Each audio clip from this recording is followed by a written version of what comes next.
Dans l'assemblée des saints, assoiffé je me tiens, que ton onction descende sur moi. Conscient que mon destin est dans le creux de ta main, que ton onction descende sur moi. Je suis disposé, assoiffé, que ton onction descende sur moi. Je suis disposé, assoiffé, que ton onction descende sur moi.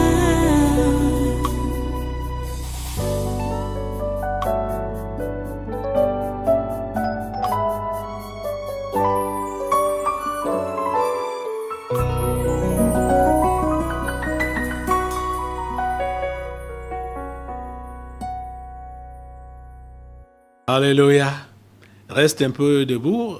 On va maintenant prendre la parole de Dieu qu'on va lire. Prends ta Bible, donc.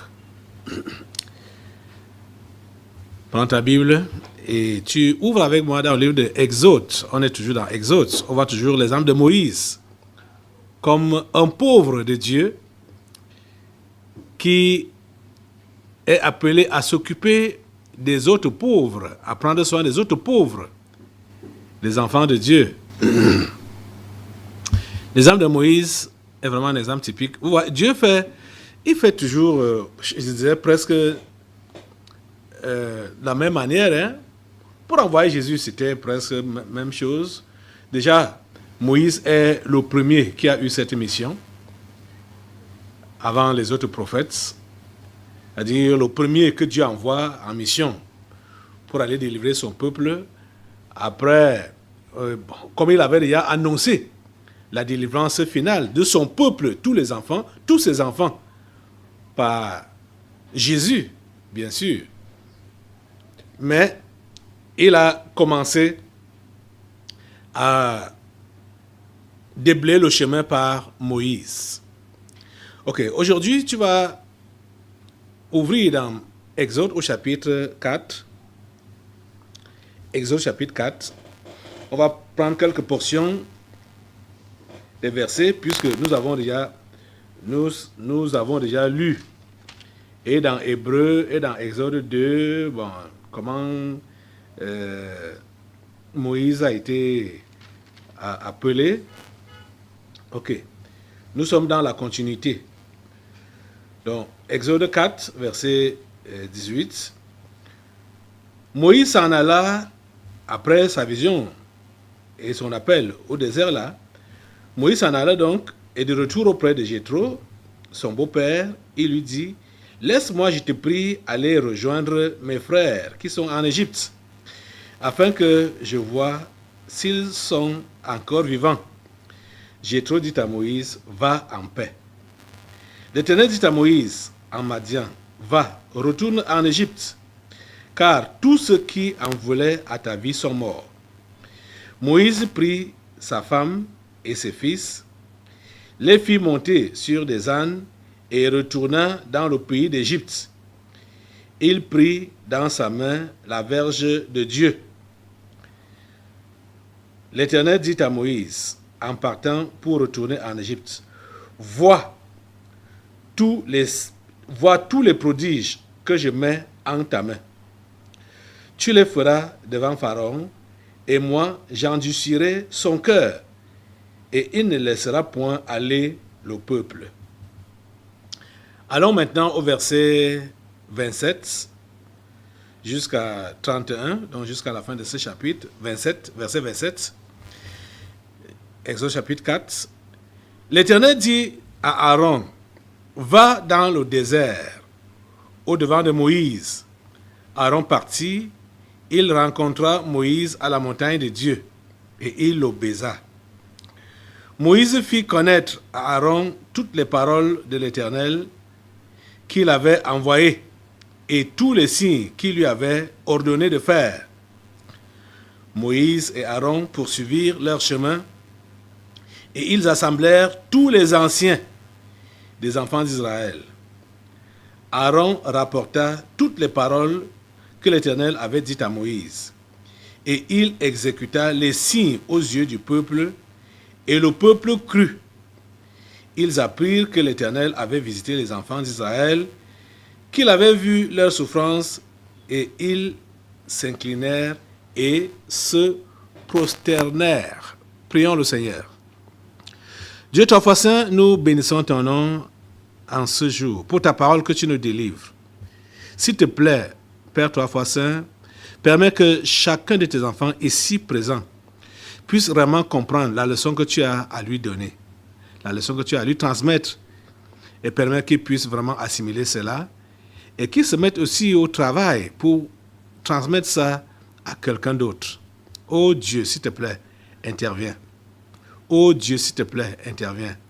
Au nom puissant de Jésus, nous demandons vraiment l'assistance de ton Esprit béni partout où ce programme est reçu, que ce soit à la radio, que ce soit à la télé, que ce soit dans les réseaux sociaux, Seigneur, que ce soit sur la forme écrite, Seigneur, s'il te plaît, que ton Esprit Saint prenne ces paroles et l'applique dans les cœurs.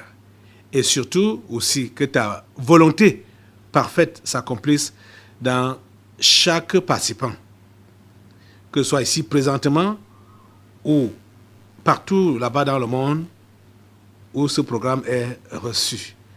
Merci au Dieu de nous écouter et de nous exaucer. Au nom de Jésus, nous avons prié. Amen. Amen. Alléluia. Voilà, prenez place, asseyez-vous dans sa sainte présence. Et une fois de plus, soyez les bienvenus à ce programme, à ce congrès des surnaturels de ce 24 mars 2022. Nous bénissons Dieu vraiment pour tout ce qu'il fait. Voilà, Moïse a quitté le palais royal parce qu'il savait quelles étaient ses origines. Il avait ses origines en Dieu et il fallait s'identifier à Dieu et à son peuple. Il a décidé de quitter le luxe. Le luxe que toi tu es en train de rechercher, tu envies même le luxe dans lequel les païens, les morts vivants ont ce luxe-là. Toi tu envies ça. Or, Moïse a quitté ce luxe-là. Moïse a réellement fait, comme je l'étais en train d'introduire tout à l'heure là, une œuvre similaire à celle de Jésus. Parce que Jésus a abandonné la gloire céleste. Il a abandonné tous ses privilèges célestes pour revêtir un corps semblable au nôtre, un corps humain semblable au nôtre, afin de venir nous sauver, afin de faire la mission de Dieu. Moïse a abandonné le palais royal.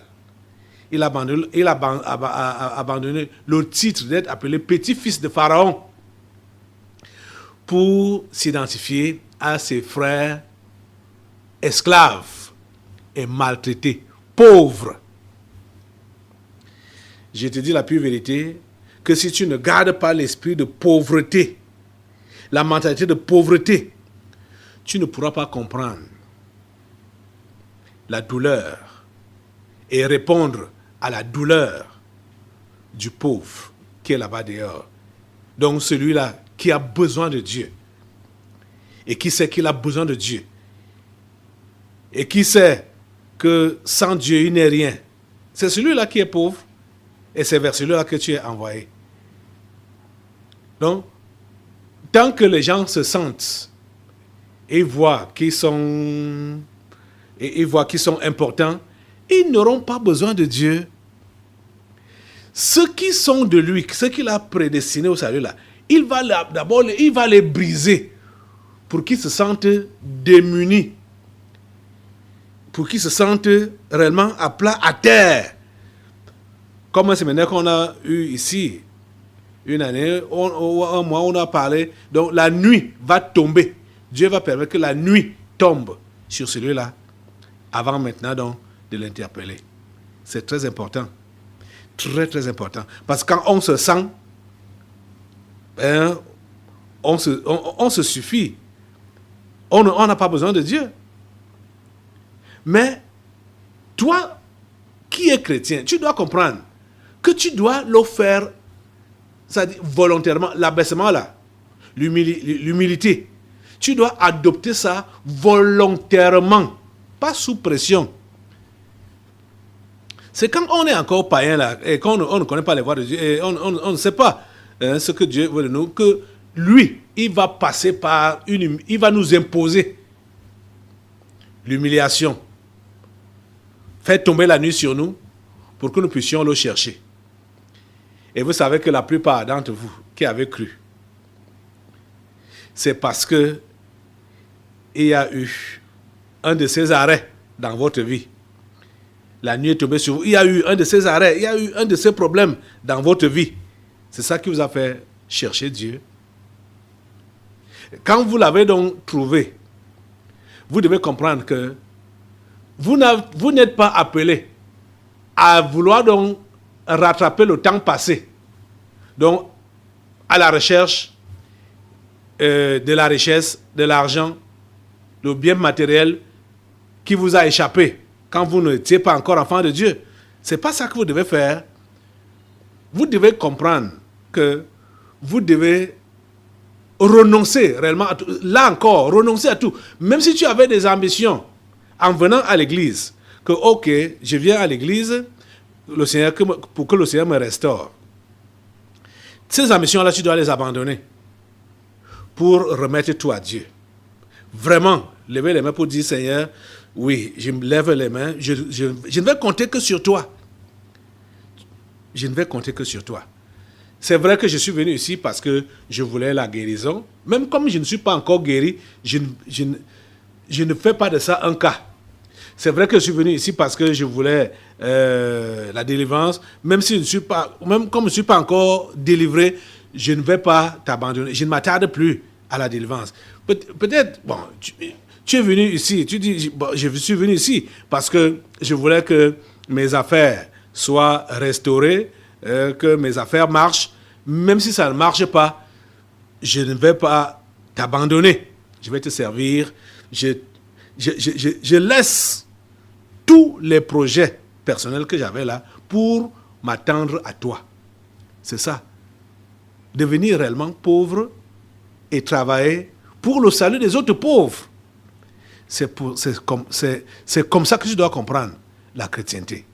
C'est à ça que je vous interpelle, ou mieux, l'Esprit de Dieu vous interpelle depuis des semaines aujourd'hui.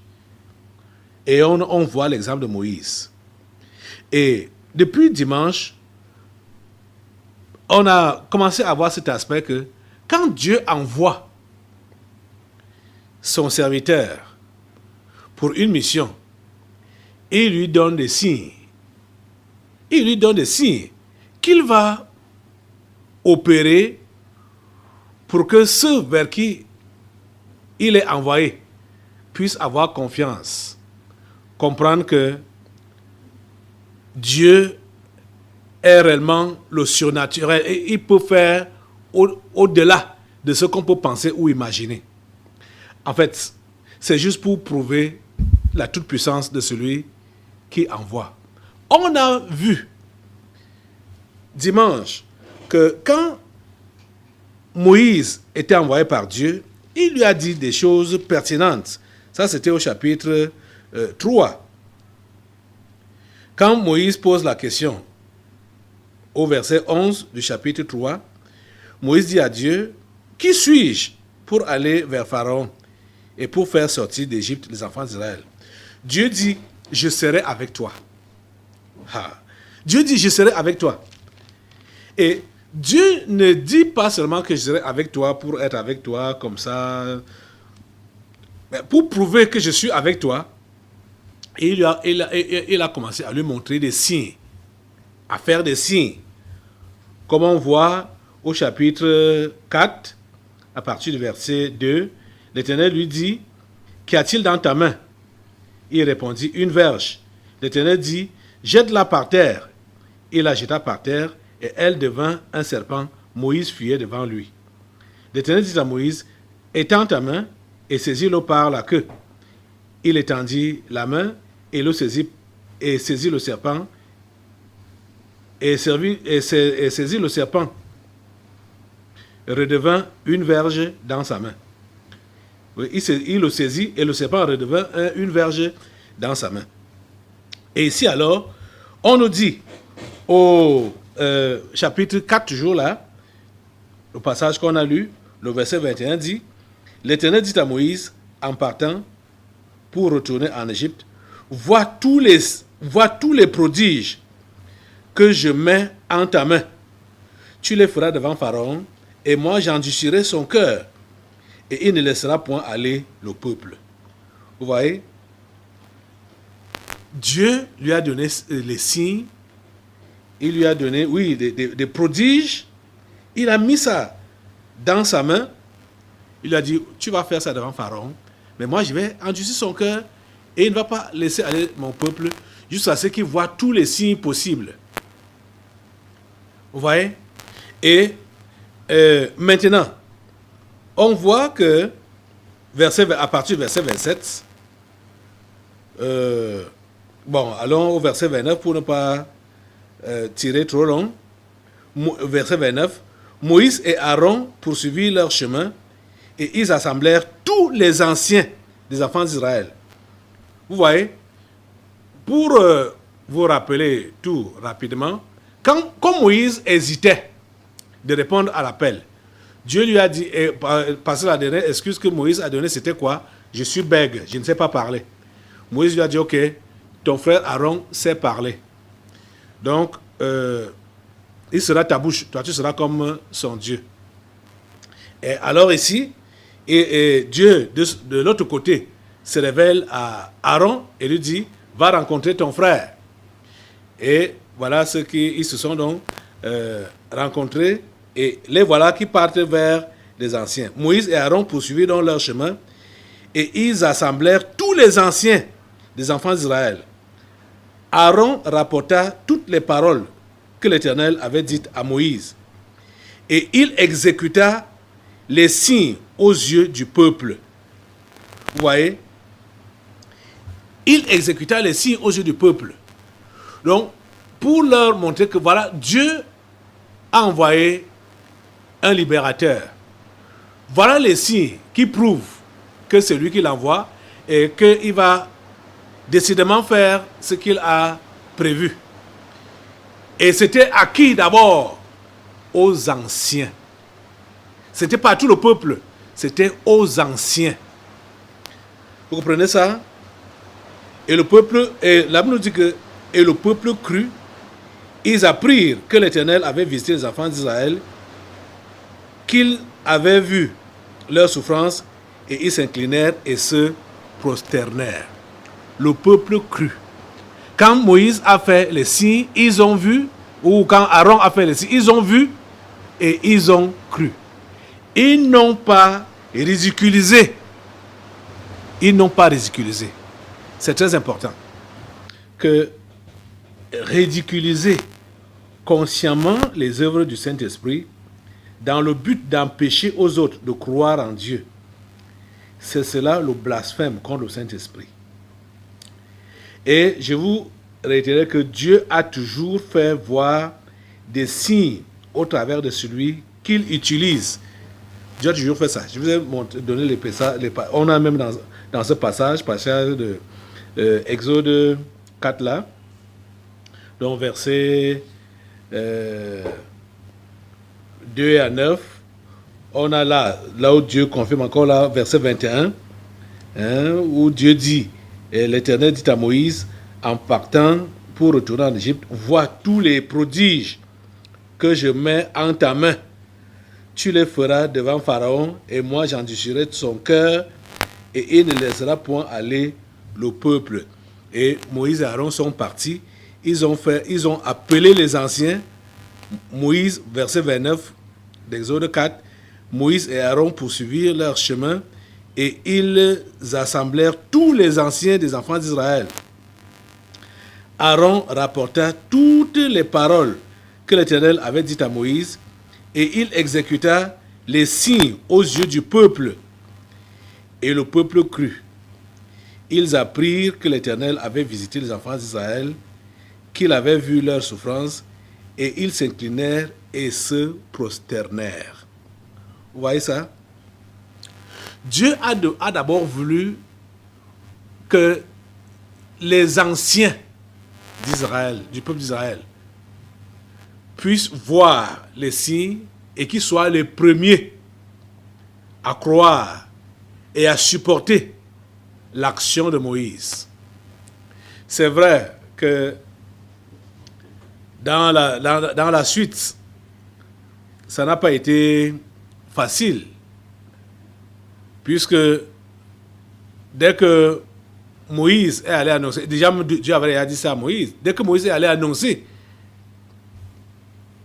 les paroles que Dieu lui avait mises dans la bouche, Pharaon a redoublé la peine des Juifs.